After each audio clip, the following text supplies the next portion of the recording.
Hello and welcome to Acumen Analysis, the show where we talk about economics, market conditions and politics and how that impacts you and your business.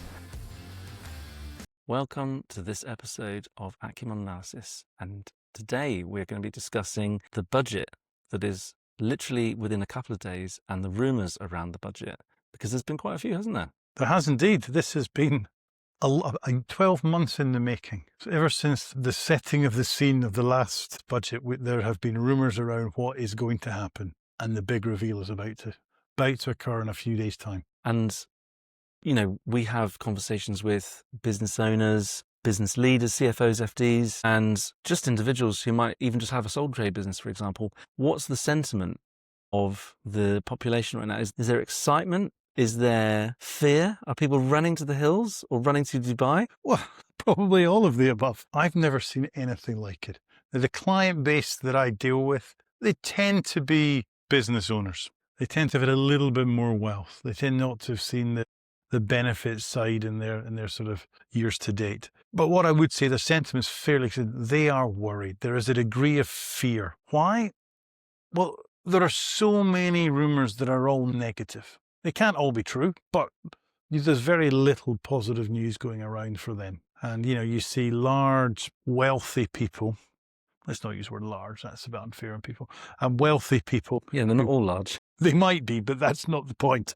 It's the wealthy people who many assume have better advisors, better knowledge than they have leaving. And to some extent, they're going, should we do the same?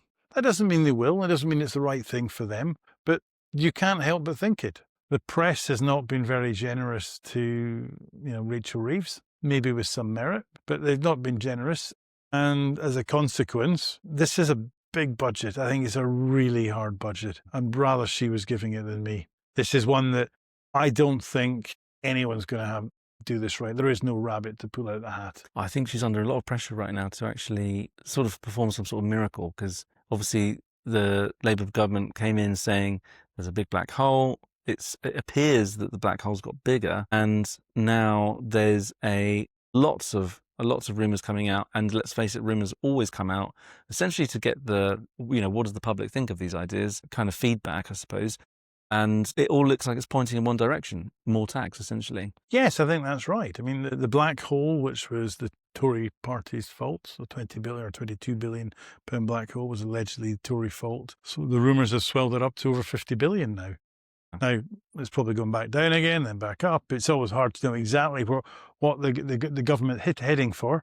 But the rumour of today is there's going to be some mansion tax. It's going to raise some money, but it's going to be blown away on benefit giveaways. So I'm not quite sure how this reconciles with the manifesto, which is about helping hardworking people. I think there's quite a few things that we've seen from the list that our friend AI has given us in the rumours that seem to sort of go against the working man, which largely Keir Starmer's said over and over again, we will not be taxing working people. And we know from little bits that he does here, there and everywhere, we're starting to get a picture of what the working person is.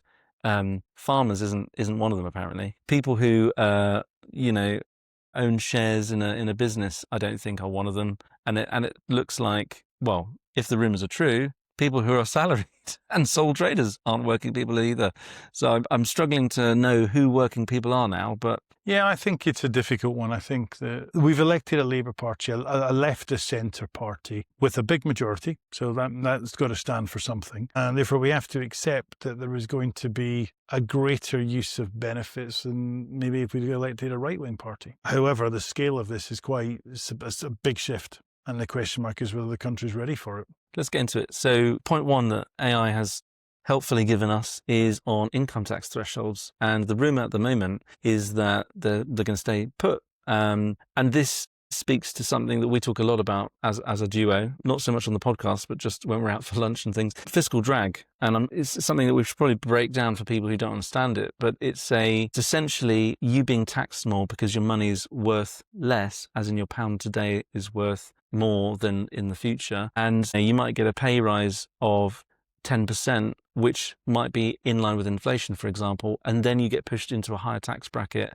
even though you're essentially earning the same money. So, that seems to be taxing the working man. What do we think about that? Look, I think this is the easy one for Labour. It's a good tax raiser for them. It's one that they can stand up with a degree of honesty and say they haven't increased tax. They just haven't allowed for the fact that there's been inflation in everybody's pay packet and everyone's income. So we saw this coming, maybe. Yeah, I think, look, and the Tories did it before, and it wasn't the first time it's been done. There's a degree of common sense. This will be part of it. It's already been extended for a couple of years. It will continue to be extended. It raises a lot of money. The public don't object in the same way. I think this is if there's going to be any wins for Rachel Reeves, and there are not going to be many, I think this is one that she can take. I agree. This is maybe for want of a better phrase, the sneakiest of the taxes, perhaps, or the one she'll get away with the easiest, as in it will fly under the radar for most people who might not understand it, perhaps. So moving on to the next one, there's rumours of a basic rate band going up, say 1 or 2%. That's a bit harder, I think, to swallow, because that's... If the basic rate band goes up, and you're seeing everybody other than the low earners are paying it. The basic rate band kicks in currently at 12,570 with a per annum. If the rates are frozen, as we just talked about with the fiscal drag, then that is the level. So if you're earning around 12,500, you're now paying an extra 2% on any extra. And that will apply to everybody who's earning, everyone who's got income. But if it's basic rates, it depends on how they apply it. But typically that's earned income and not dividend income. It applies slightly differently, but it could apply to that. We'd have to see the devil in the detail. But it seems to me that that's hitting everyone and it's not helping the working man. If they were to tax it just on investment income, for example, then I think you could argue that the working man isn't paying it. But if it's just a straightforward 2% increase on basic rate tax, then we're moving our rates up 2%. And there's been a lot of movement at that lowest level of pay. I mean, we've seen, and we spoke about this on the last episode, actually, national minimum wage increases like copious amounts over the last 10 years, as well as a quite a large change to ERS&I, which probably impacts people at the lowest banding or businesses that employ people on the lowest banding. And now this is, again, impacting people on essentially minimum wage still. Is there going to be yet more pressure for those people at the lowest sort of salary levels to kind of be pushing for more? And is that going to impact other things in the economy? Well, if you earn, say, £17,500 a year, okay, so you're likely to be not full-time employed because minimum wage would give you more than that. I'd like to think so. Problematic. Yeah, so you're 17,500 a year. Yeah. You're currently going to be paying tax on around about £5,000 of your earnings. That's £1,000 a year plus national insurance. If you're adding 2% to that, that's effectively 10% extra. So that £1,000 goes to £1,100 plus the national insurance impact. It's quite a substantial increase for somebody. For people on that level of income, that's the same all the way through. So if you earned, we're paying tax at £10,000 because you earn 50,000 or whatever the figure is, you're earning 50,000, you're paying, I don't know, I haven't done the math, say £8,000 a year. You're now paying 8,800. People are going to find an extra £800, even at the £50,000 threshold. It's going to affect everybody. Again, I go back to it and say this is not a tax for the working man. Hardworking or not, as Keir Starmer says, it's still not a tax for them. And people will not like this tax. This is straightforward, taking out their pay. Highly emotive, I think, yeah. In comparison to what we've just spoken about. Yep, the last one, the previous one, the fiscal drag, the freezing of the personal allowances, that will not affect anyone. This is going to be a red rag to a bull. Yeah, absolutely. And there's also talk about actually essentially doing like a rate swap. So increasing income tax at the basic rate band by, say, 2%, but reducing ES&I, employees' national insurance, apparently saving £6 billion a year. If you believe the stats. Well, I mean, that net off, but we're really questioning what's the benefit of doing that. If you take plus 2% at one level and take off 2% at another, again, I suppose you're getting to the cap on the national insurance level, but it seems a very cumbersome way of doing that. I can't see the logic about doing one of the taxes. You've got to raise money. This is what you do, but you don't. That just doesn't make any sense to me. You tax a worker, and then you take off the NIC, so you're netting the same off. But I suppose the benefit of that is that the income which isn't earned income, so those that are earning the money without being subject to national insurance, are paying an extra 2%. But you could easily classify that, say, look, we just got a property tax, you pay another 2%. I think it'll be, if they were to do that over just increasing income tax, for example, I think it would feel like less of a big deal, even though they apparently are going to raise 6 billion off the back of it. Maybe it's somewhere in between. We've talked about flying under the radar, highly emotive one, and I think that might. Well, let's look at this. Let's say you're an immigrant, come to this country to work. So let's not get into the small boats crisis. Just you come here to work. You're looking maybe to come here for 5 years. Yep. You might not be paying national insurance. You might be paying it in your country of origin. Quite often, you protect your benefits there. The reduction that would just be taxing what's deemed to be high skilled workers from overseas, and they have to be high skilled. You wouldn't get the visa. So the point being that not every worker pays Social Security or national insurance. There are conditions for exemption. The definitions are different, the boundaries of where charges apply. And of course, there's the international treaties where many people don't pay it. For example, I think the recent deal done with India, which was to help Indians come to the UK, part of that was they could continue to pay their Social Security in India and not have to pay UK Social Security, so UK national insurance. So they won't be subject to the 2% reduction, but they will be subject to the 2% extra hike on income tax. So at that level, it's starting to make a little bit more sense. But I think the vast majority of workers will just object. And I think it's political naivety. Yeah. Maybe political necessity, but political naivety as well. So next point on the list is there's talks about bringing dividend tax in line with CGT. I think that's an unusual one because the risk and reward ratio for kind of, taking risk on investment fees, holding assets. It's just this is a naive view. I think virtually every economist would tell you this is where you have a political, ideological view that very much the sort of Marx philosophy, that economic capital and making it from labour you're exploiting the working class, that there shouldn't be anything like that. But if you take that to extreme, I don't think you have a very good society. But if they want to tax it, then I'm pretty sure that's what will happen, and people will work out ways to get around that tax. But as it stands, it's starting to kill entrepreneurialism, and without that, we can't grow the economy, we can't employ more people. And do you think this is one of sort of last nails in the coffin? I joked about people running for the hills or running to Dubai, for example. Do you think this is one of those sort of last nails in the coffin that might just, you see a mass I don't think so. I don't think this will be the one that does it, because you're basically saying there's no benefit to owning your own business. But if you look at your own business as basically being a job, then you're just as well off. So you run a business, you got, 50 people working for you. You get a benefit from running that business and putting in risk capital. And really what you're saying is you bought yourself a job. So you've got the responsibility of paying 49 other people. And you bought yourself a job. Yep. Now, you might get some capital appreciation if you run your business well. You might get some profit out of selling, some capital gain, but you bought yourself a job. So I think there is an awful lot of that entrepreneurial spirit will be killed. As you can probably gather from the accent, I come from Scotland.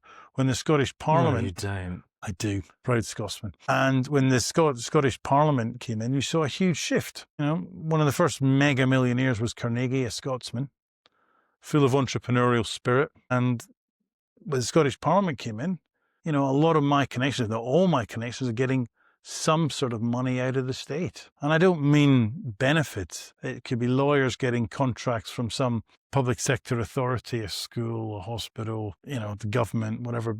And that's the Scottish government has moved very much towards moving away from entrepreneurialism. It's easier to get your money. We're humans, we're lazy. We want to get something for nothing. We want to make life easier for ourselves. So if you're getting the same pay, there's no benefit to setting up and starting off. Why would you? So this is really the death nail of the small business setting up. Yeah.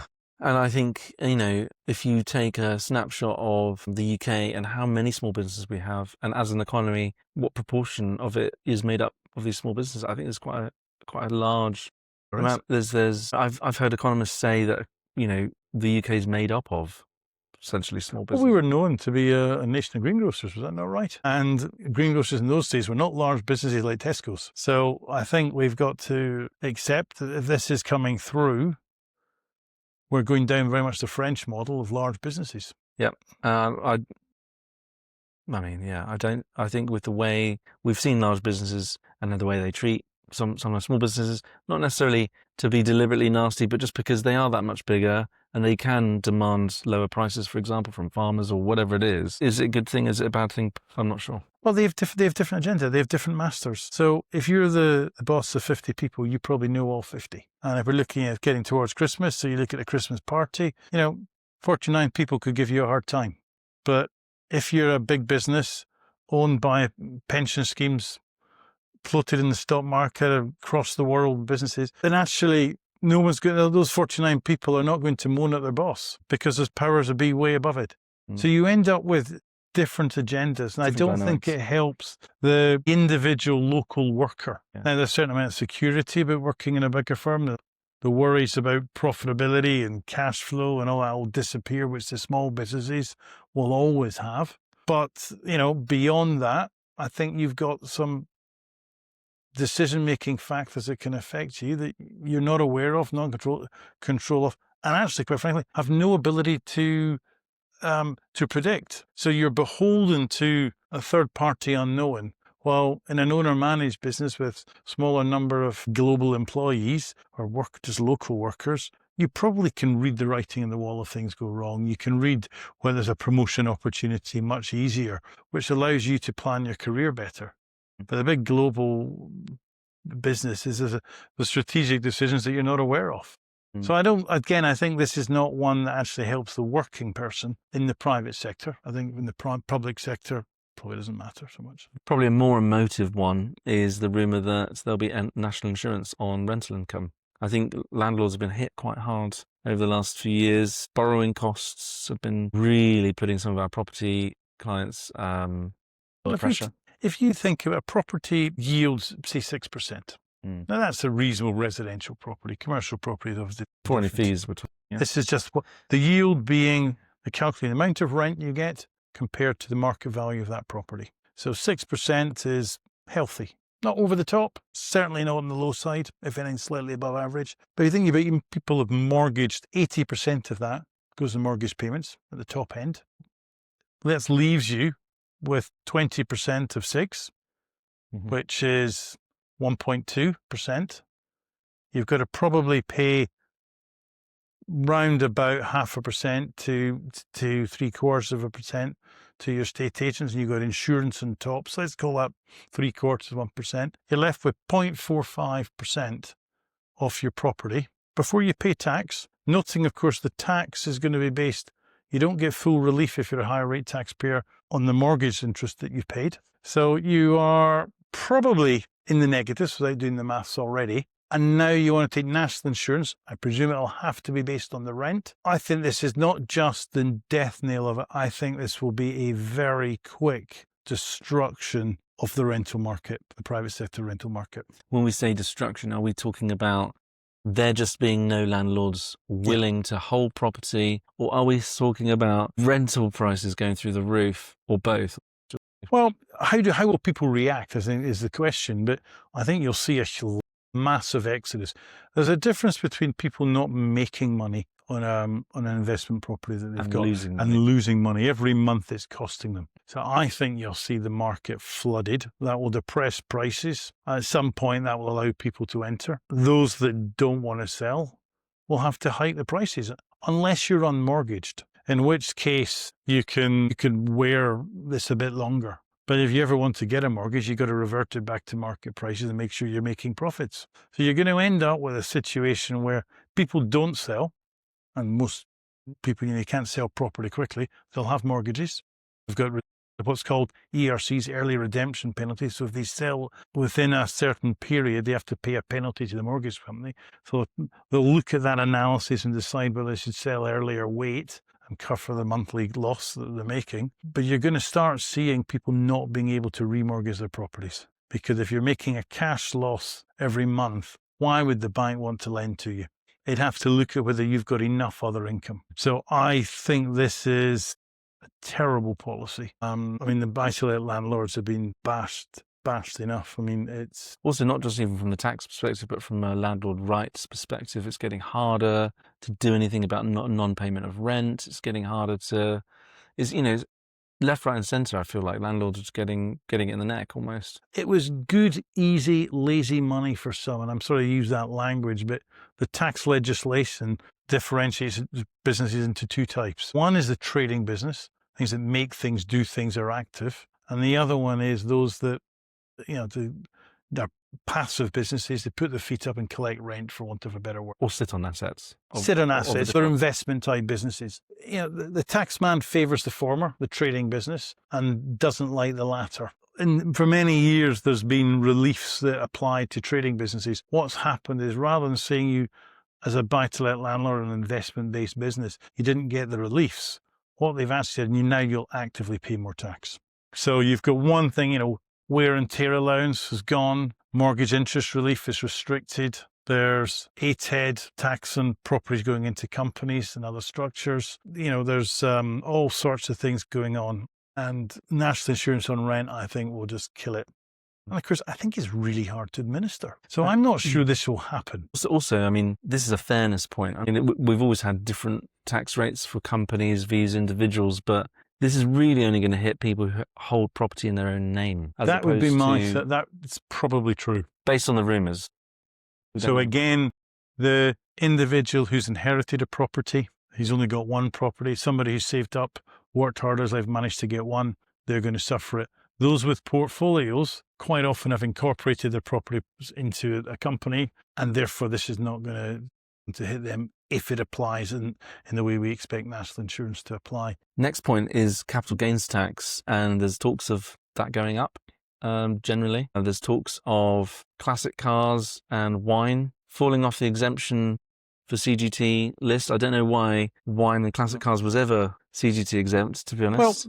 Well, there's two aspects to this, right? So is this going to raise money for the government? That's the first question. And in my view, the reason wine and classic cars are not subject to tax is they're not considered to be, on average, assets which will appreciate in value. So if you buy a bottle of wine for £10,000, there's no guarantee it's going to go up to 11. When you add on the fees, storage costs, everything else, it's likely to be you'll get 9 for it, or whatever the price is. So because of that, the taxman doesn't want to say it's subject to capital gains, because then those losses can be used against future capital gains on other assets. So you tend to find that the exemption from capital gains is very often because, on average, and I do say on average, not everyone, you're not expected to make a gain in the first place.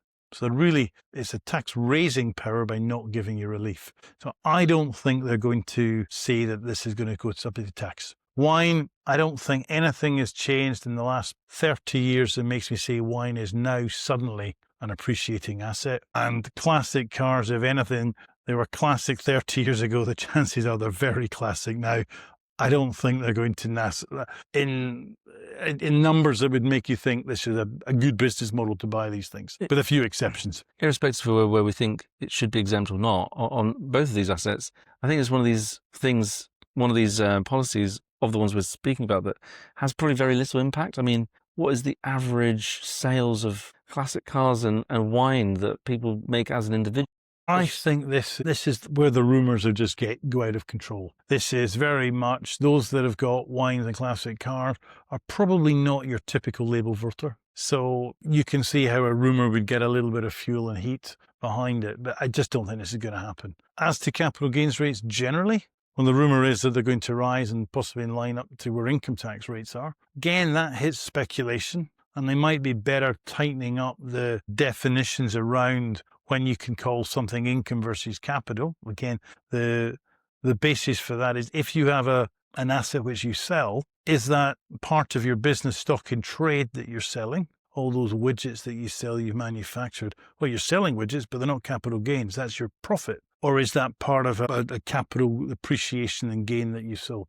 So there's rules around that. And I think they could widen that definition to make more assets clearer in the income category unless in the capital gain category, without throwing the entire possibility of taxing all gains at the same rate.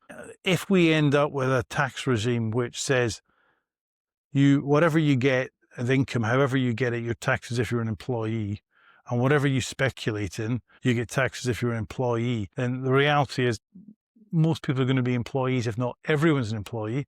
And if everyone's an employee, you don't have anybody speculating, you don't have any risk. We're all working for the public sector. So we need to keep that ability to take some element of risk. And to do that, you need some sort of reward. And a slightly more technical one is the removal of uplift on death in respect of CGT. I was told, what's the best, there's an exam question, and this was a lecturer talking, what's the best way to avoid capital gains? And he was marking the paper, and someone said death.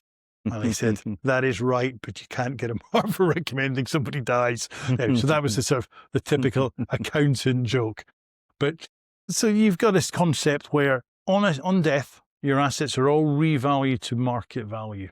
And therefore, when somebody inherits the asset, they inherit it, and if they sell it, they only pay gains from that level. But in practice, it may be hard to work out what that market value is, so it's tied into the probate figures. But market value at date of death, while maybe uncertain, is actually fathomable.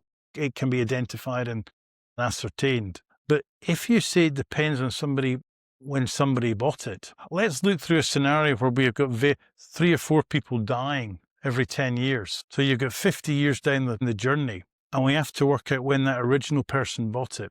We don't have the records for that. So you're going to end up with a really complicated situation. And I just don't think that's workable in practice. It throws up an awful lot of anomalies. It might sort out a small anomaly where husband and wife who generally operated together, one can uplift the assets to the other. So there's often a bit of tax planning around ill health between couples around that sort of thing. But fundamentally, I think you're easier to sort out those anomalies than they are to do something as draconian as remove that uplift on death. And I'd like to think that the scrutiny of any sort of budget bill would identify that and kick that into touch. I agree. I think HMRC are kind of under-resourced at the moment. They don't need something this complex to have to run around, challenging people about, only to be told they don't have the support for when they bought whichever asset we're talking about. I mean, you can just see, it's just madness. Yeah. It'd be really hard to actually take that one forward. Moving on to inheritance tax now. Speculation of the lifetime gifting cap. So, i.e., I can only give my grandchildren, for example, X amount before I die across my life or something like that. So this is an interesting concept. Inheritance tax is actually a tax on lifetime gifts, with your last gift deemed on death. Yeah. Which is when you go down to the pub, and because I'm a tight Scotsman, when you go down to the pub and buy me a beer, you've technically given me a lifetime gift. Now, if we have a lifetime cap, are you going to cap the number of pints you're going to buy me? Certainly hope not. And that's the problem with it. There are so many reliefs and exemptions just to make the tax manageable from an administrative perspective. Unless we want to have the nanny state where every transaction is logged and who bought it and who it was given to, some sort of digital system, which is probably doable in the current world. But unless we want to go down that route, I think this is impossible. You cannot do a lifetime gift. You have to time bound it. So what we've currently got is it's unlimited, but it's in only this time frame. Yeah. And then we can work out what that is. And if you've got exemptions for gift out of regular income, so we don't need to calculate the number of pints you've bought me or not, and so on. So I think it would be quite hard to ask people to keep a note of the gifts they make for lifetime and cap it, because how do you track what was given 30 years ago? Also for your kids, I mean, say you have a child, and I think the rough cost of raising a child is something like £500,000 from the age of 0 to the age of 18 or whatever. You can include all the clothes you bought and all this. Well, if you buy them out of income... Where do you stop the silliness? Well, if you buy them out of income, you don't need to. So if you inherited money and then you gave that to your children and you bought your clothes and you gave it to them, then you've got a debate there. And this is the problem. Inheritance tax is not a tax well liked. To make it more burdensome at that point in time of death when people are emotionally fragile, I think is a really bad political move. Yeah, agreed. Keeping with inheritance tax, this talks about taper relief and it being removed. I mean, should we talk about what taper relief is? Yeah, first so off? you've got a concept currently in inheritance tax where if you gift to somebody some money or an asset and you survive 7 years and you're not currently continuing to benefit from that asset, then it's called a PET, a potentially exempt transfer, which falls out your estate. So it's potentially exempt because you have to live 7 years. But if you do live 7 years, it is exempt. The issue is why taper relief? It's only what happens between the date of the gift and that 7 year. It starts to taper. So you have to live 3 years, 3 full years, and then it starts to reduce. Yeah. At 20% a year till you get to the 100% at the end of year 7. So and it's 20% of the IHT you would have otherwise paid, right? 20%, yeah. So if you remove that tapering, then you're really removing you have to live a full 7 years. Yeah, it's just a 7 year cut I think most people who are giving gifts aren't planning on living 3 years but not 7. So I don't think it's going to change behaviour. Will it raise money? Probably. Won't raise an awful lot. There'll be people that don't like it because of the concept of it. And there'll be people that don't like it because they just happen to have got a terminal condition for whatever reason. They're given a gift with the hope that they might reach 7 years, but they only reach 3 or 4. And they then miss out, essentially. I mean, unfortunately, that's the issue with it now. You're still rolling that dice. All that's happened is they increase the length of time you got to live. I think it's a political decision. Anything like that is not going to be popular, but I think that's one they can probably get away with. Most people aren't relying on the taper relief as part of their estate planning. It's a useful tool. It often makes it beneficial to do because you only have to live 3 years to see some benefit. But I don't think it's the thing that pushes most people over the line. So I think they can get away with that one. The next one, still with IHT, is talking about the nil rate band and it being frozen until 2030. This is not dissimilar to the first one we started with, which is essentially fiscal drag again, This is very much fiscal drag on the inheritance side. Yeah. 325,000 has been there for a while. Yeah. And I suspect it's going to continue there for a while. There's no real driver to increase it. It will make an awful lot more estates come into inheritance tax. I think, again, it will be one that's just easy to do politically. Yeah. And I think that's what they'll do. I mean, if we look ahead 5 years' time, 2030, this might, be frozen until property prices, for example. That's normally people's biggest asset when they pass. That's likely to move quite a lot in 5 years. The amount of tax that they could collect the issue in 5 years' time would be be for the voter if they have to sell the family home because it's now brought them into inheritance tax. Yeah. They might not have the liquid assets. They don't want to sell the family home and they're forced to. That normally is what drives an increase in this nil rate band. It's what drove the last Tory government to put in the additional residence nil rate band, where if you left your home to a descendant, you got another £175,000, which brought you up to 500,000 in total as your tax-free amount for inheritance tax. With a partner, that brought you up to £1 million, which was considered politically acceptable. So I think it'll be how property prices grow that'll drive that, where they go. If we are looking at what they're going to do with the buy-to-let landlords and hitting that property sector quite hard so the prices fall, they probably don't need to raise this nil rate band.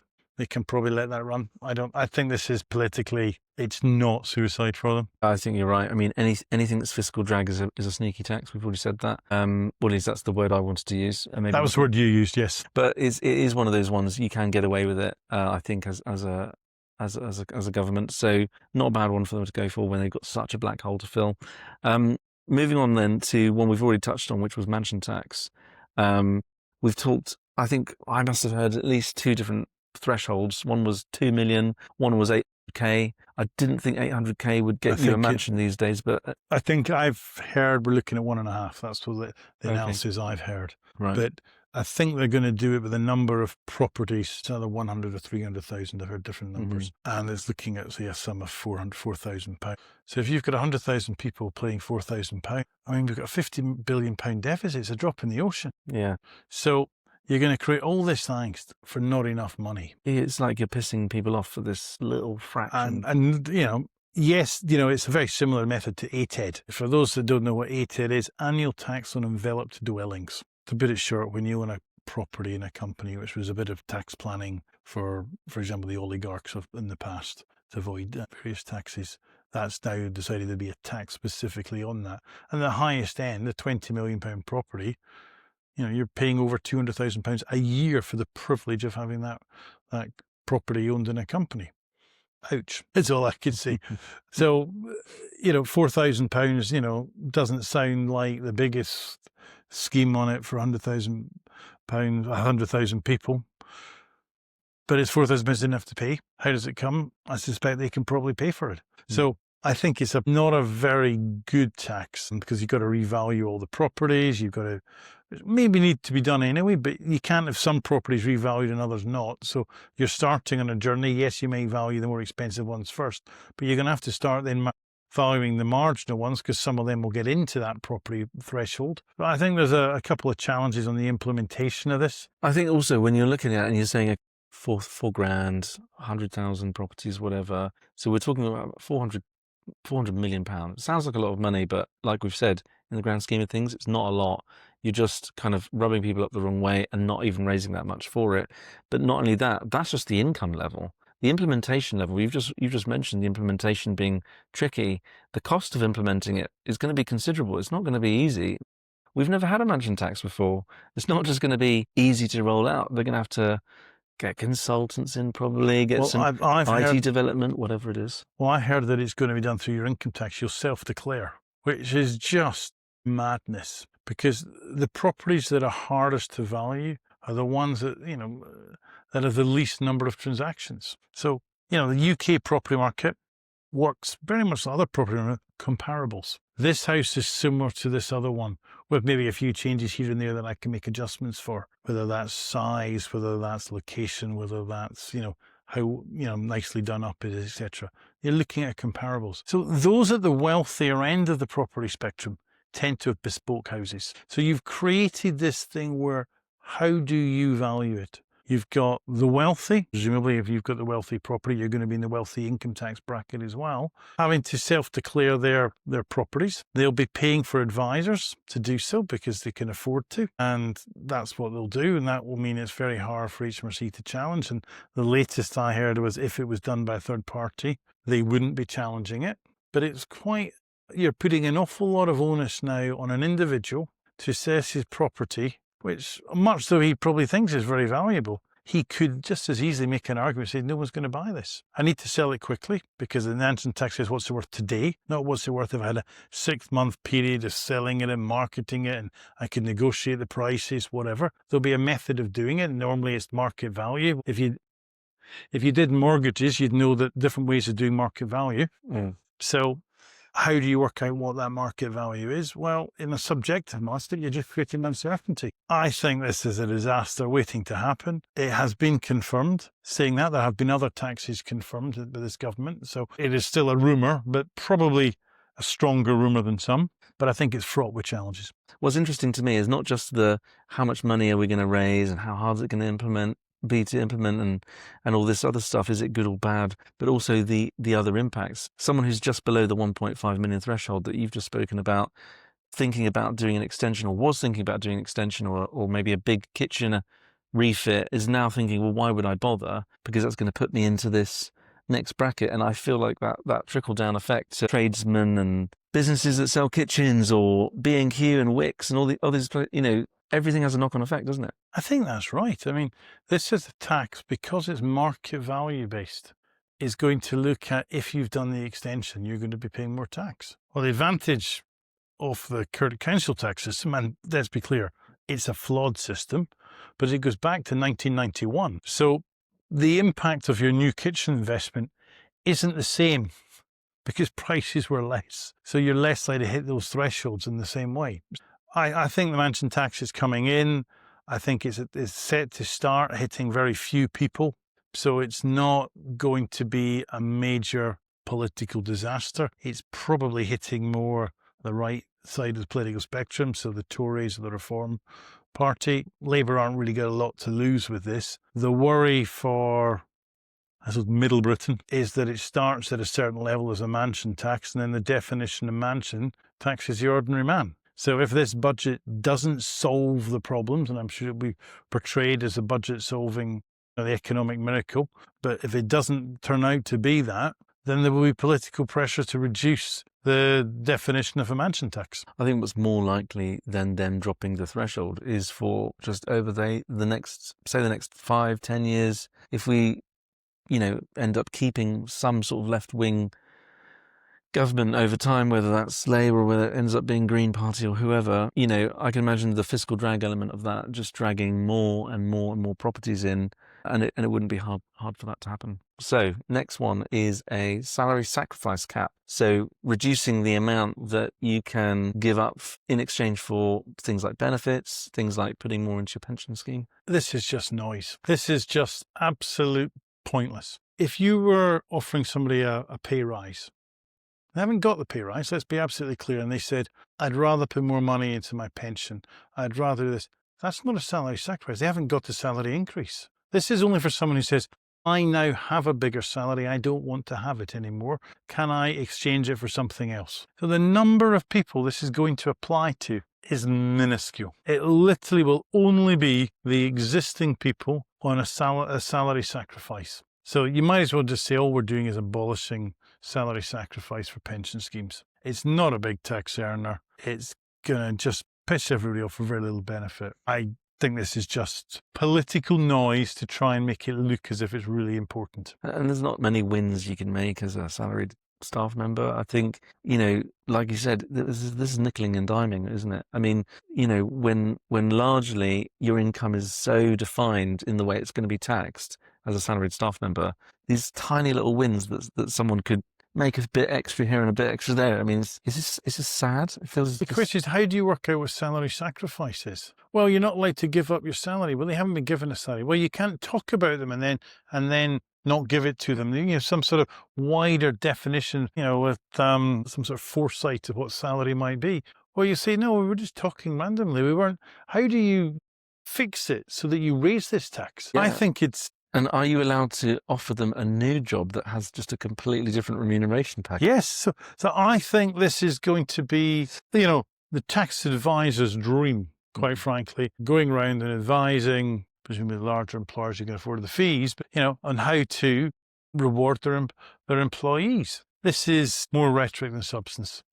Well, we'll leave that one there then, especially because it's not a big earner. But moving on to pensions now, with the tax-free lump sum of 25% after you're 55, you can take a lump sum of 25%. We're talking about revoking that completely. I think that feels harsh to me because lots of people plan for that.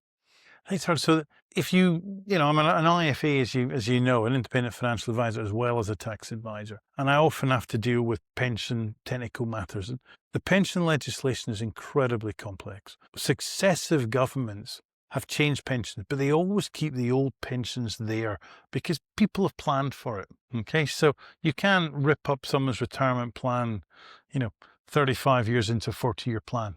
It's just not fair on them. So you've got all these old schemes that are still available. So what are they going to do here? Are they really going to sit there and get rid of the pre-commencement lump sum? Or are they just going to be for new people into the workforce? So you'll find that you can't add any more money into your pension scheme. There's going to be a new pension scheme that isn't eligible for the pre-commencement lump sum. I think that would have to be how it's done. You have to preserve what's earned and then tell people we don't take away what your plan was, but you have to adjust for the future because now you don't get that benefit. I think with Labour though, and they'll have the data on who's voting for them more than anyone else will, but I think pensioners or people who are approaching pension age tend to be a little bit more right and therefore are they just pissing off people that essentially aren't going to vote for them anyway? And is that therefore a good money earner for Labour? No, certainly it's possible. There's certainly those who've got final salary schemes or defined benefit schemes, those schemes that pay out as a percentage of how long they've worked with their employer and what they were earning. Those schemes are running hardly any left. I think the MPs are one of the last ones. But those schemes won't be affected because they tend not to get the right to take a lump sum. Or if they do, they're often not encouraged to, because they've got this guarantee. But the private sector and those that with money purchase or defined contribution schemes where the risk of investment performance sits with the individual and not the employer, those schemes are quite useful. It's quite an attractive feature to get 25% tax-free lump sum. So they're going to be hit. I'm not sure I would say that's skewing a left or a right mix in a political spectrum. I think what's more interesting is if you're advising someone to go into a pension, you say, look, you get tax relief on the way in. The question often is, what happens on the way out? And they go, well, you get taxed on the way out.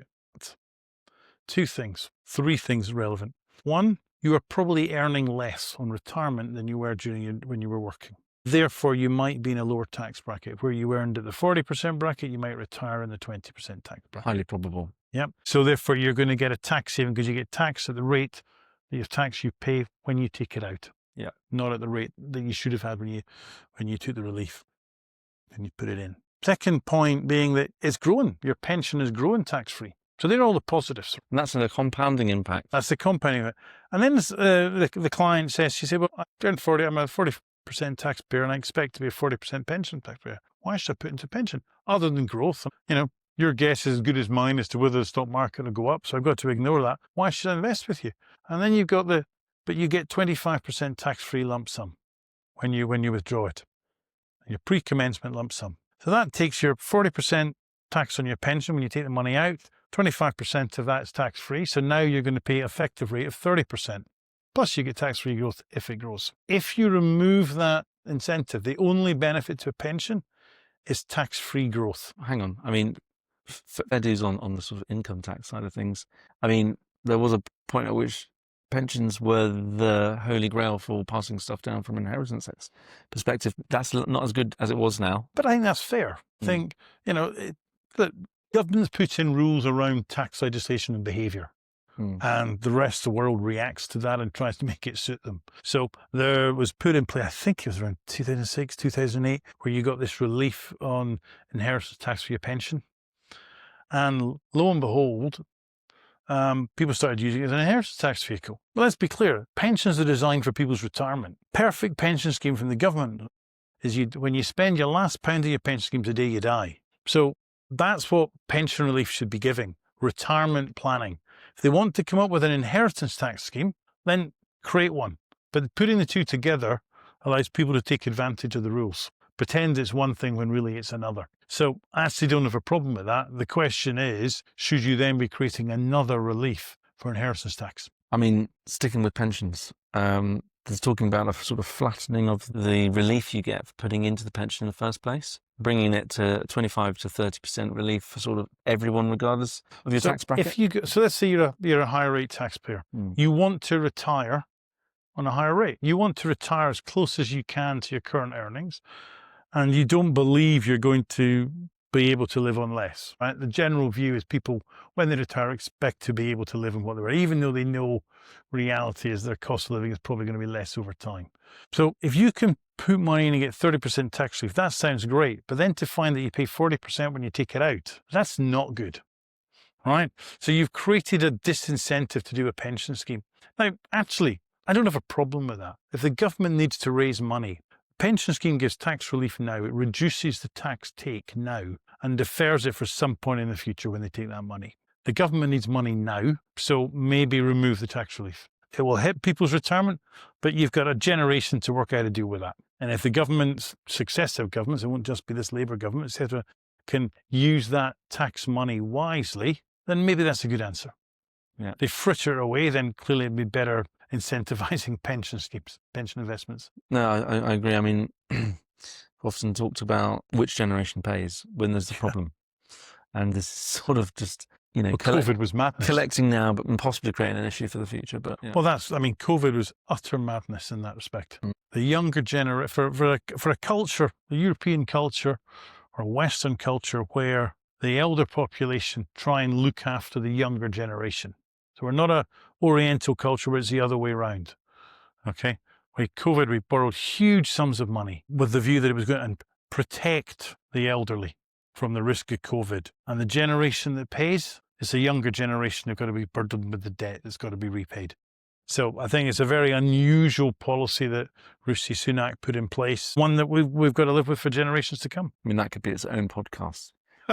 Oh, yes. whether COVID was dealt with appropriately. But I think people are over it now. Moving on to another rumour, which I think speaks to issues you've already spoken about with regards to the mansions tax, which is a reform with council tax and it being based on a valuation of properties. I don't know if that means everyone needs to get a valuation on their property en masse, or whether, each year you're going to have to get it valued because it could change dramatically. Well, I think they'll do it like rates. They'll be updated. There'll be regular updates. They'll pick 2025 as a year and every property has to be updated to 2025. This is all fine. Rebasing it doesn't change things.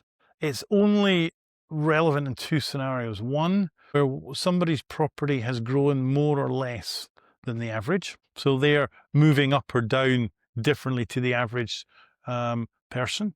It's been developed. A development area, whatever. And the other issue is if they actually change the rate at which you're going to pay. If you increase something let's say you're paying 1% on £100, and then you say, right, it's now going to be based on £200, but you only have to pay 0.5%, it doesn't change what people pay. It makes it easier to understand because you're basing on current prices at £200, but you're still paying the same tax. I mean, let's face it, that is definitely not what's going to happen. I don't think that'll be what happens. So I think it'll be the same rate at a higher rates. Yeah. We are talking about property uplift from 1991. I mean, Enormous. that's 34 years. Did you own a house back then? No. What was the first? I was 96. 96 was the first property you bought. Yeah. How much was it worth? Were you born?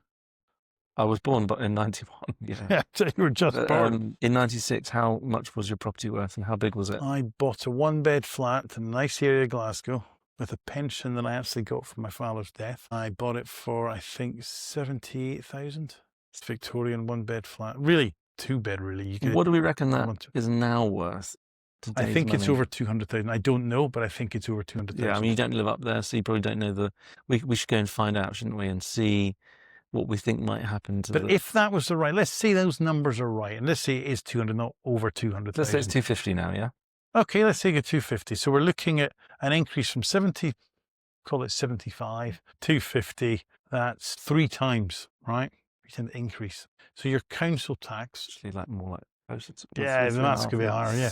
But you're looking at, no, it's less than 3 times, but you're paying a council tax. If the rate stays the same, the rate of council tax stays the same per pound of value, you're looking at an astronomical increase. Now, I think the councils need more money. I think in 2008, when effectively austerity started due to financial mismanagement of the economy, you had the council were awash with cash. There'll be lots of people denying that, right? But the fact they've managed to suffer 16 years of successive cuts without any reduction in their obligation, if not increases in their obligation, tells you that surely at the start of that journey, they probably have a little bit more cash than they need. But I think the scale, certainly in England, the scale of councils that have gone into financial trouble recently tells you they've gone too far. So if this council uplifting is going into local authorities, then I think we're going to see an improvement in local public services. I can't imagine that central government is thinking that. I mean, there might be some little bone chucked to them, but I think really this is looking at central government money raising. So I'm not sure how they're going to do this because council tax goes to local authorities, and that'll be quite a big shift if it doesn't. Yeah, I think it's going to be very interesting to watch. And similarly, when we were talking about the mansion tax and how we think the implementation of that's going to be really tricky and probably quite expensive, I think the upheaval of going through the process of getting current valuations that are meaningful is just going to be quite an insane task. I think you've got to bear in mind, we're also at a time when the tax system in terms of processing is going to go through some radical changes from April. We're making tax digital, which means self-employed, those earning over a certain threshold, we're doing quarterly tax returns. So that's property owners, self-employed. And that's a huge administrative burden which they don't have to do currently. And from all accounts, the HMRC's software development is not up to scratch, and they're behind the curve, and they're struggling to keep up and making it work. And then you're throwing on new taxes with complicated regimes that haven't really been thought through. I think you've got a recipe for a real disaster. I can just see it being so operationally difficult that it almost grinds to a halt and nothing happens almost. I mean, we've already got HMRC accusations that they're not really open and public facing. You can't get phone calls to them. They take a year to respond to letters. And how do you expect the public to respect an organisation like that when it's in control of so much money and collecting so much revenue? It's unfair on the public. And I think what you'll happen, if the announcements do come in as we've been discussing, I don't think they'll come in for April. I think there'll be some analysis done in HMRC that has gone back up to Rachel Reeves and our colleagues and said, we can't do this. There's no way we can make such radical changes. If you want to freeze allowances, increase the rate of income tax, it's the same calculation with a different rate. We can do that, but don't do any more, please. Yeah, it's going to be a tricky one. The next one on the list is about VAT thresholds and those going down. So that's currently at 90k, and the deregistration limit is something like 85k now.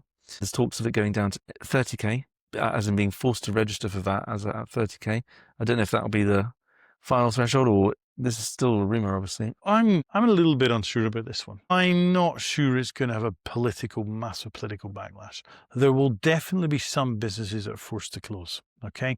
So I don't think it's helping the working person. I think the main businesses that close are those that are doing public good. Those organisations that are selling things almost at charitable levels to support a community. We're getting to level 30,000 of revenue. For some of these organisations, actually isn't that high. Yeah, you could end up bringing something like, I don't know, a tennis club in to VAT thresholds, and they're just trying to sell something to help kids for sport or something, you know.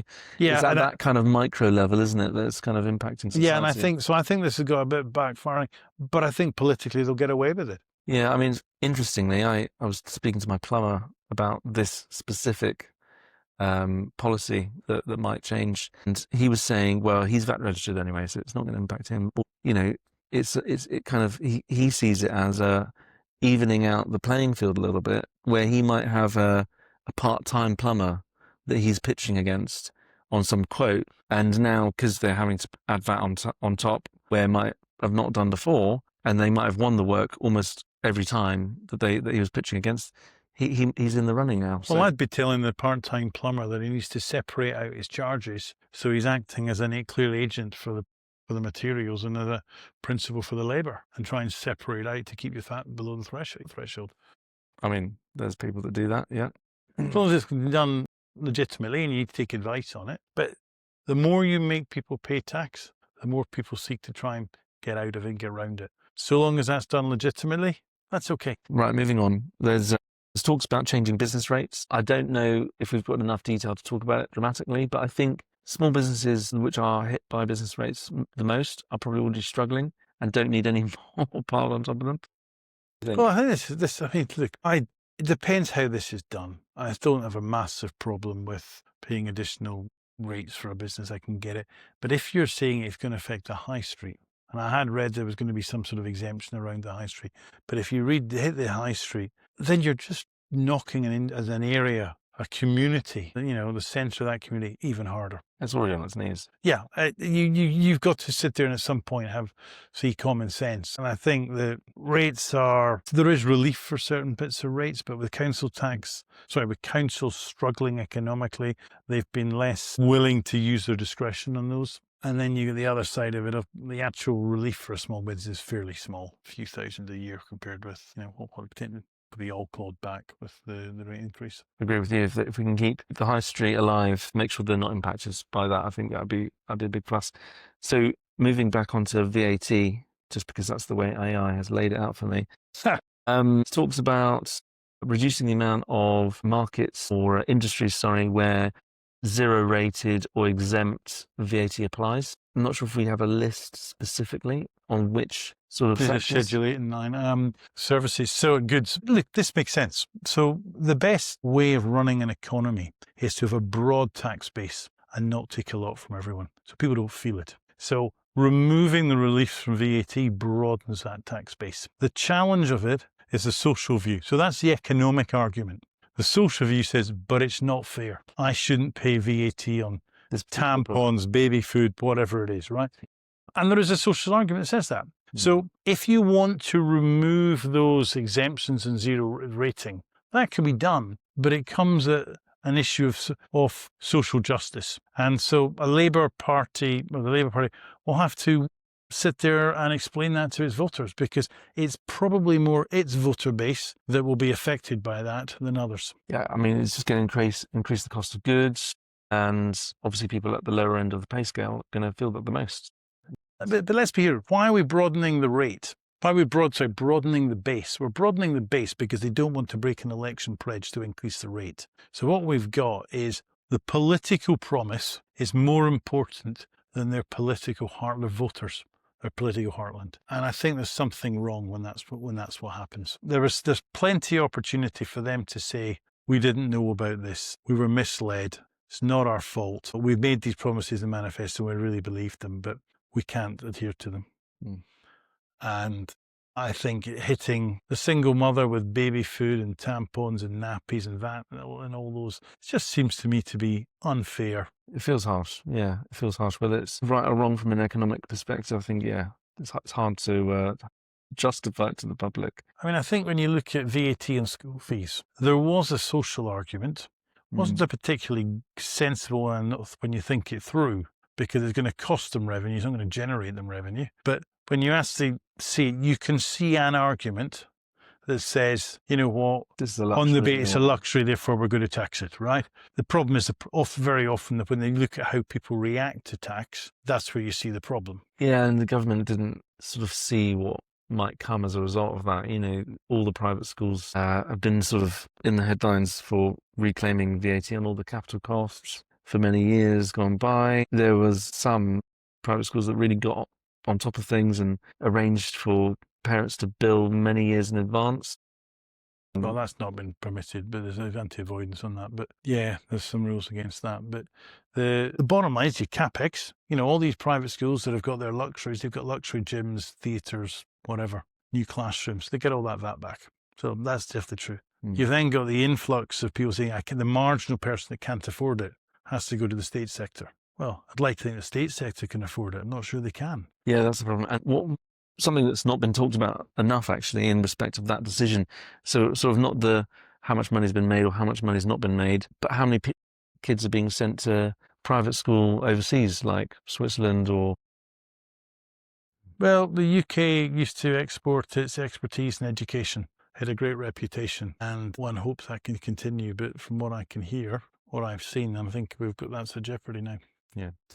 Anyway, that's not even in the budget. No, that was last budget. That was last budget, but still one that people talk about. So, still on VAT on ride-sharing platforms is now going to sort of be imposed, where apparently it wasn't before, which I wasn't aware of on this. So places like businesses like Uber, Bolt, to name a few. So there's been a couple of tax cases around VAT on this. That Bolt's done one. Uber's trying to get a big repayment for VAT. So they've been charging VAT, and now they're saying they shouldn't be charging VAT. That's not a budget issue. That's a court interpretation issue. So there's something called TOPS. TOPS is the VAT mechanism, which stops you paying full VAT in your holiday. You only pay it on the margin that's being generated. And what they're arguing is that a taxi ride is like a journey, like a holiday journey, transport. So the TOPS scheme applies. Therefore, the VAT that's been applied to these journeys is wrong. Very complicated calculation, but trying to say that you pay VAT on your margin, your gross margin, and not on your gross takings. So there's a change coming, and the HMRC have not conceded. So there's going to be another court round to see what happens. You know, it's TOPS scheme's a useful mechanism for those that are in certain industries to do with travel. You know, can it be used to reduce people's VAT costs? Particularly it's particularly relevant where you have an end consumer that can't recover the VAT. If the end consumer can recover the VAT, it doesn't matter. So if you're doing taxi journeys only to businesses, it doesn't matter. That business we're normally able to recover the VAT. Is there an argument that if it's to a business, it should be normal VAT, and if it's to a person, it might be? Well, I think there certainly is that argument, but the challenge is, how do you work it out? There's a toggle, personal to business on Uber at least. Anyway, yeah. So next one on Rumours is a pay per mile for EVs road tax. Well, it feels a little bit unfair, but I think there's logic to it. It's unfair because you've asked people to move to EVs at a huge cost. Let's be clear. A new car is not a cheap car, and an EV is not a cheap car, at the higher end of that. And, when you haven't got a government that hasn't put in place the charging infrastructure, you've removed the subsidy of doing it, and the uptake has been good but not fantastic. But the government's feeling the pain, the loss of road tax, the loss of things, and rather than reversing And duty on fuel, which I suppose is the big one, what are they doing? They're going to charge it per mile. I'm actually in massive favour of that. It's a discretionary cost, as I call it. I mean, some people say you have to drive, it's not discretionary, but you can choose not to. You can choose to work from home, you can choose to take a bus, you can choose to walk, you can do things. So in that sense, it is discretionary.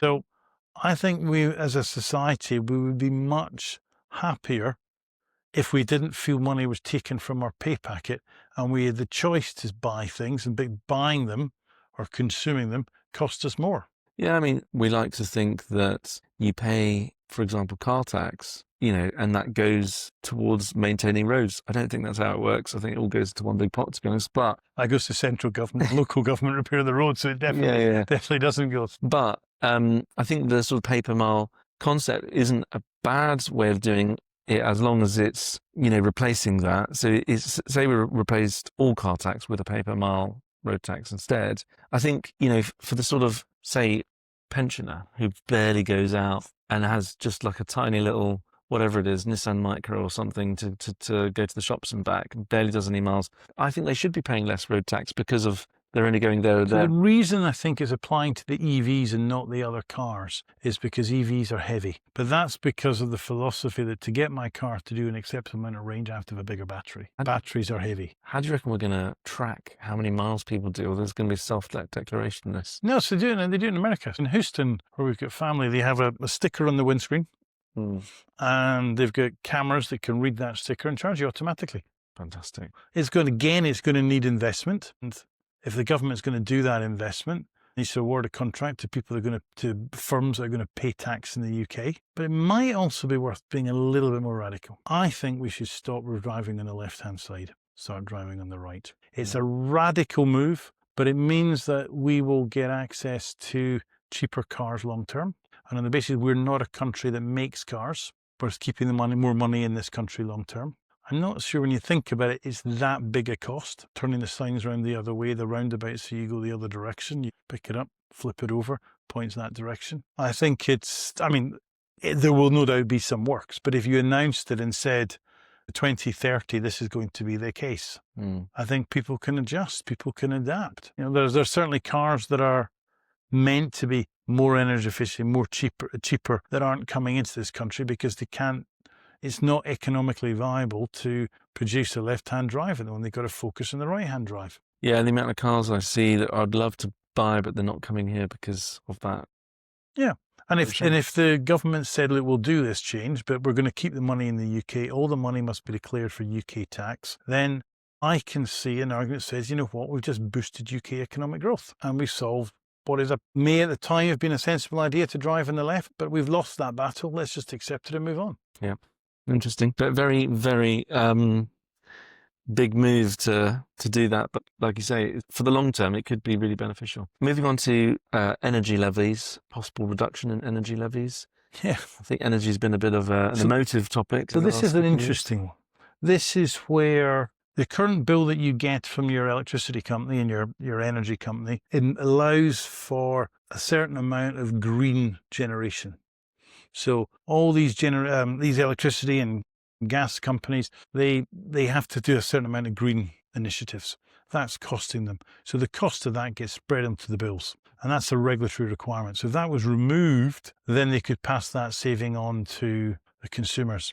But most times that people talk about passing things on to the consumers, they don't. So if you signed up to a contract to pay, p a kilowatt hour for your electricity, and they remove this, you've got a contract that says you're paying 30p an hour, per kilowatt hour. What do you think they're going to bill you? P a kilowatt hour. They're not going to turn around and say, but we've reduced this obligation now. We're going to only charge you 28p per kilowatt hour. They're going to bill you to 30. So this is not going to end up in the consumer's or the taxpayer's pocket. This is a reduction in obligation is going to benefit large company PLC, not hardworking individuals, not taxpayers from the left or the right spectrum. This is not sensible. And if you do believe there is a green agenda and that we've got environmental climate change concerns, then you need to put this in and maybe you need to drive it further. Yeah, it's interesting. I mean, obviously, anything that impacts a large corporate that ultimately sells B2C does impact individuals. Yep. So anyway, moving off of that and onto the next point, removal of the two child benefit cap. What do we think about that? That's families now we're talking about. Well, in a time when we're struggling, should we be paying people to have more children? I'm not sure we should. We need to cut our costs. This is going to increase it. Having children, as we can see around the world, because the birth rates are widely differing based on societies around the world, it's a choice. Yeah. So should we as a society be encouraging more than 2 children? That's the question. And, I'm probably not well enough qualified but from the snippets that I can see, and again, putting my own biases and perspective and things, I'm not in favour of this. I don't think the country can afford it. Yeah, well, I think there's countries out there that appear in the news quite regularly, China, Japan, who have a unbelievably low birth rate, and it's impacting their economy quite dramatically. I mean, I don't think we're anywhere near that as a country, although it is dropping apparently. We don't. So the economic theory of the last several hundred years is you need labour to grow. So you have immigration, you get people more productive, you work. But we're now in the era coming in of robotics, where you don't need labour to grow. You'll be able to grow economies by thinking how to do things, and the computers and machines and robots will do it for you. So I'm not, and of course, when you're having a child, I think it's a 70, 80, 90, maybe 120 by that time decision. So we're definitely going to be looking at a robotic world at this point. Are we investing in something that's going to benefit our economy, benefit our well-being? No. In the past, that was definitely the case. The more labour you had, the more people could be productive. People that went down the coal mines, extracted the coal, went on the ships, did whatever they needed to do. But in a world where the robot does it for you, what we're going to have is more idle people that have to be fed. So I think it's a costly measure that has a huge amount of negative impact long term. And I know that's probably socially unacceptable viewpoint, but I think it's the economic one. And yeah, that's an interesting one. Weirdly, back to EVs again. EV. I might have to rejig these later, which is fine. I can do that. So on one hand, she's talking about paper mile tax. But then on the other hand, she's saying we're going to give out some grants to help people buy electric vehicles. So this is typical government. The left hand and the right hand haven't thought it through. I think if you're going to do pay per mile, you have to do it uniformly. There is an argument that says that the electric car is heavier and they should be paying more, but the reality is it is consuming this amount of road space as much as anybody else, and it's only heavier because the technology is behind the combustion engine in terms of weight distribution to power. But it's also not been around that long. No, it hasn't. It's very early in its journey, really. So I think, I can accept pay per mile, but it has to apply to everyone. And then the issue of getting a grant, then take it away from them. Again, the government needs money now. So giving somebody money now to then get it back over a period of time seems to be the wrong thing. It needs to say we're going to tax your EV more and then give you relief from things. That at least would raise money now. No, I think let's see what happens with that. I mean, I'm all in favour of a grant because I'd like an electric car soon.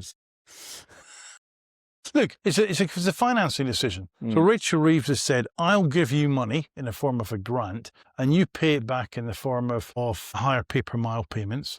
We'll call that like interest. So she's lending to you. Are you a good credit risk? Probably. I am. But the reality, it depends on whether you keep your car and all the rest of it, right? Yeah. So the bottom line is I don't think Rachel Reeves should be lending anybody money. She's struggling to borrow. So we shouldn't be asking her to lend that money. She should be repaying her debts as much as possible. So this, to me, goes against the philosophy of what this budget is.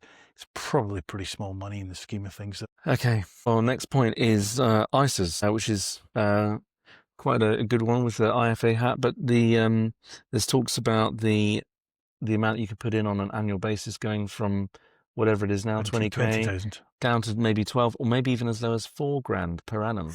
So the ISA is a thing about saving, and it's saving tax-free. You have a pot of money, you can put money into that pot, and you can take it out, and it's done whatever it's done in terms of performance. So there are two types of main ISAs. You've got the cash ISA, which is really just an interest rate one. Low risk, low yield. Low risk, yeah. Now, the problem with the cash one is the banks have offered it, and they've just done it to shore up the balance sheet. They've not actually measurably, and I say measurably because I think they have to produce the information, used it to subsidise UK business or UK consumers. We're not using it to grow the economy. So the cash ISA may be very useful for those that are using it. I'm sure they're happy. They're getting a stable return with low risk. But the purpose of it is the government's giving you tax relief. So how's that money being used? It should be using on the other side to grow the economy. That tax relief is not being used to grow the economy. So I'm not in favour of the cash ISA. And I think that my own view is that I would scrap that, or at least start to plan towards scrapping it. The stocks and shares ISA, on the other hand, I think needs to be kept. So I have a different view on the stocks and shares. It's the £20,000 has to go into stocks and shares, with qualifying ones, so it can't be a private business. But where does that go normally? Most of that money goes overseas. So we're using UK tax relief, a bit like a pension, UK tax relief, to invest typically in the US stock market. I don't think the US stock market needs to have a subsidy from the UK taxpayer. So I would be reforming it to restrict how the ISA is able to be invested. I would be creating some sort of qualifying company where it could be, you could still have large listed businesses, but they need to employ a certain percentage of people in the UK. Again, turn this all back to UK employment. And then you've got a government policy which is trying to support hard-working people, which is what this Labour government has said it's about. Not what its policies are saying it's about, but it's what the rhetoric has said. So if you turn and say you get tax relief, but only if you invested in businesses which support employment of hard-working people in the UK. I mean, if you took that view and said, you know what, you'll get 50% of the relief you would have otherwise got if you put money into an ISA and invest in whatever you like, but you get 100% if you put it in an LSE-based company. It might even fix some of the LSE issues we've seen. More risk capital available, which is something we talked about in episode 1.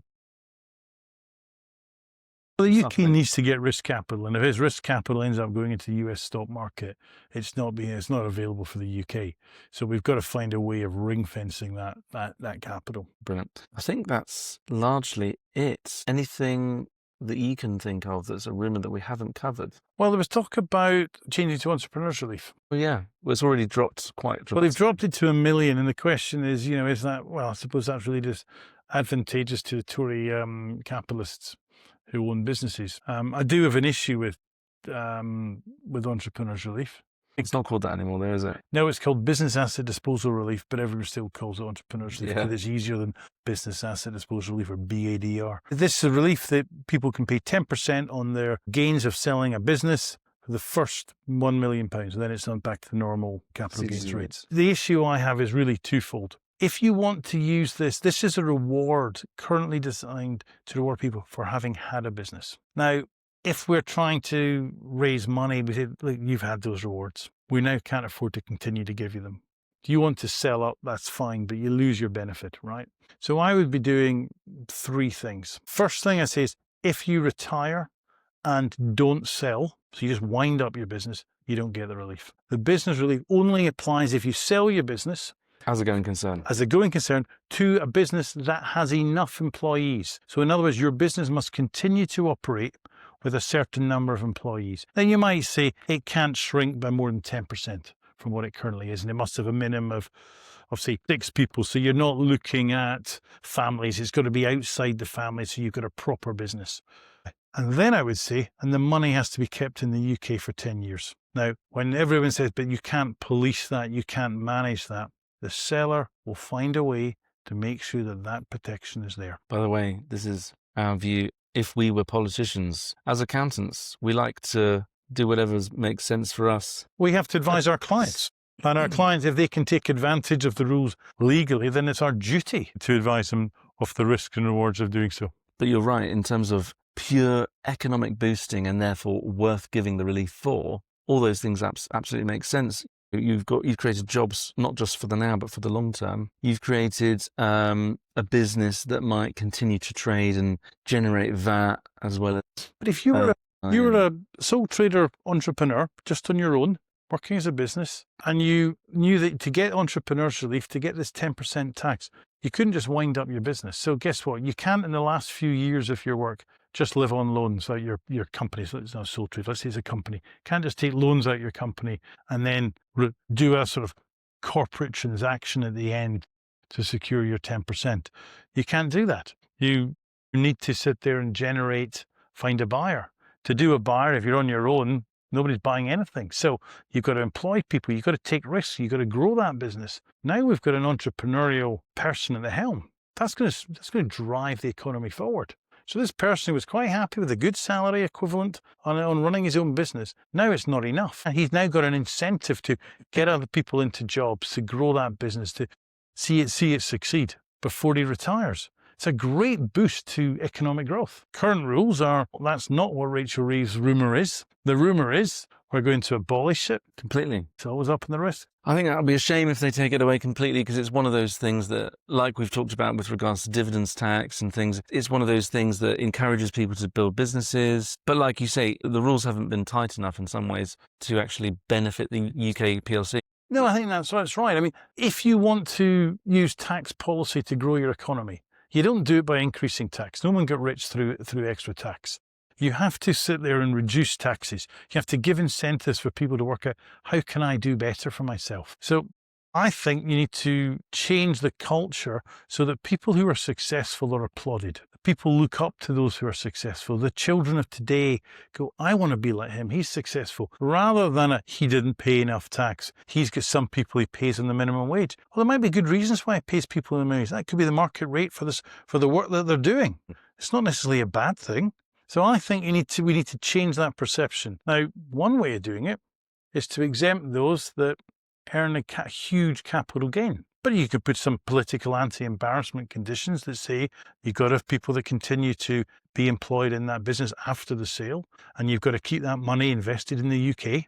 So you can refuel that. So you get the incentive of, let's say, if you sell your business for over 100 million, you get a capital gains exemption if you keep the money in the country for 10 years and you've employed X thousands of people in the UK. That would stop you selling out when you've got a £40 million business to private equity, force you to try and grow it to get that exemption. So you're now looking at, I'm now going to be successful, I'm going to carry on growing, I'm going to continue to be entrepreneurial. And then when you exit it, you go, I've now got risk capital I have to deploy. So I've now created the risk capital which this country radically needs. And if you give it as a tax exemption, you've got the people of today going, I want to be like that. I can see the benefit of what he's doing. He's keeping his money. He's got it, but it's still being reinvested in UK PLC. Stuart Thompson for PM. Well, thank you. Much easier to criticise from the sidelines. It's so much easier to criticise from the sidelines. I would be terrified for Wednesday if I was Rachel Reeves right now. I do feel for her. I mean, I think a lot of it you have to say,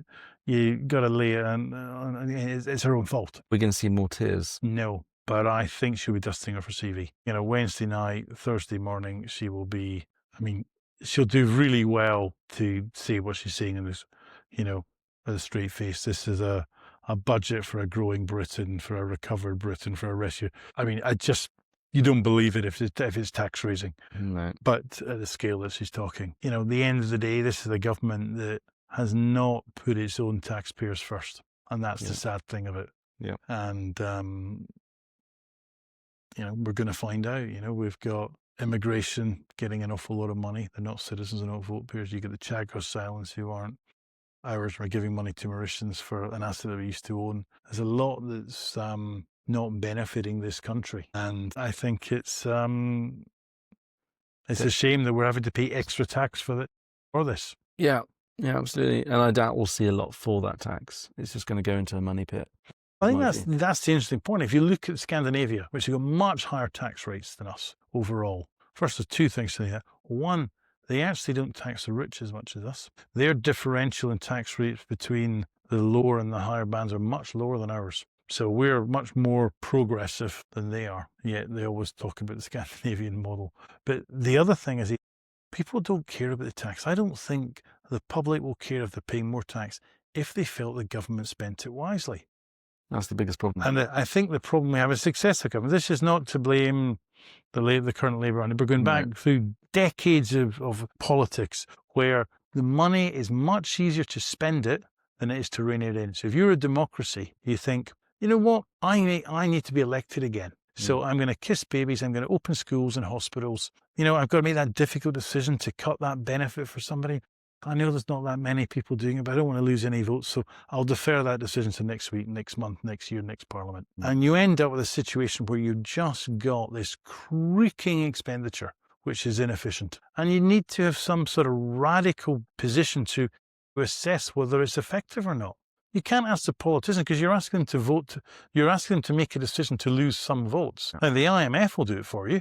But then you've lost complete control, and that's what happened in the 70s. And it's a terrifying prospect, the IMF coming. But, you know, we've got to, as a country, we've got to get a grip on our expenditure. Yeah, I mean, maybe that's a whole podcast in its own right. We should be doing an assessment of government expenditure and do a Doge podcast. Look, it's very hard because we don't know the data, right? But there is no doubt that everybody, I think, in this country can identify areas which they're unhappy with how the government has spent money, whether that's potholes, whether that's waiting lists, whether that's education, whether that's armed forces, you know, whatever it is, whether it's immigration, you know, wherever they are, there's problems. You're never going to get a perfect government, but they're all flawed in their own unique ways. But we surely could do better than look at every area. Yeah. Well, on that note, what are we talking about next time? The budget is literally within 2 days. I suppose we'll be. Well, I think we'll have to reflect. We'll have to unpack. We'll have to reflect, and you know, maybe we'll sit there and shed a tear for Rachel for her because she's going to have to come out fighting. But I don't see her lasting. I worry about what's next because I'm not sure there's many options that are any better. But yeah, I think that's it. But thank you very much. Thank you for joining us, and we'll see you next time.